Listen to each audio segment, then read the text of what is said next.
ఈ 7, 8, 9 నెలల్లో తల్లి ఎట్టి పరిస్థితుల్లో ఏడవడం కానీ, కోపం తెచ్చుకోవడం కానీ, ఎందుకంటే వీళ్ళకి ఆల్రెడీ హార్మోనల్ ఇన్బ్యాలెన్స్ జరుగుతూ ఉంటుంది లోపల. అయినా కూడా ఇవేవి కొంచెం ఎక్కువ ఒత్తిడి తీసుకోకుండా ప్రశాంతంగా ఉండడం చాలా అవసరం. దీనికోసమే చక్కగా ధ్యానం చేసుకోండి, హాయిగా కూర్చోండి. ప్రాణాయామాలు అవి ఎక్కువ అవసరం లేదు. గట్టిగా ఒకసారి గాలి పీల్చుకోండి, వదలండి, గాలి పీల్చుకోండి, వదలండి. అట్లా ఒక 4-5 సార్లు చేసుకొని మీ యొక్క ఈ దృష్టి ఏదైతే ఉందో, ఇది చర్మచక్షువులు. కళ్ళు మూసుకుంటే మనకి లోపల జ్ఞానచక్షువు ఉంటుంది, అదే ఆజ్ఞాచక్రం. ఈ ఆజ్ఞాచక్రం దగ్గర చూపు నిలిపి హాయిగా చిన్ముద్ర వేసుకుని కూర్చోండి.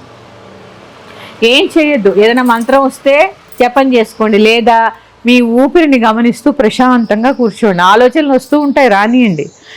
దీనివల్ల ఏమవుతుంది అంటే మానసికమైన ఒత్తిడి తగ్గుతుంది. కొద్ది కొద్దిగా ఈ ధ్యానాన్ని పెంపొందించుకోవడం వల్ల చాలా బాగుంటుందమ్మా. లోపల శిశువుకి ఆరోగ్యము, మానసికంగా ఇటు తల్లికి కూడా ఆరోగ్యము.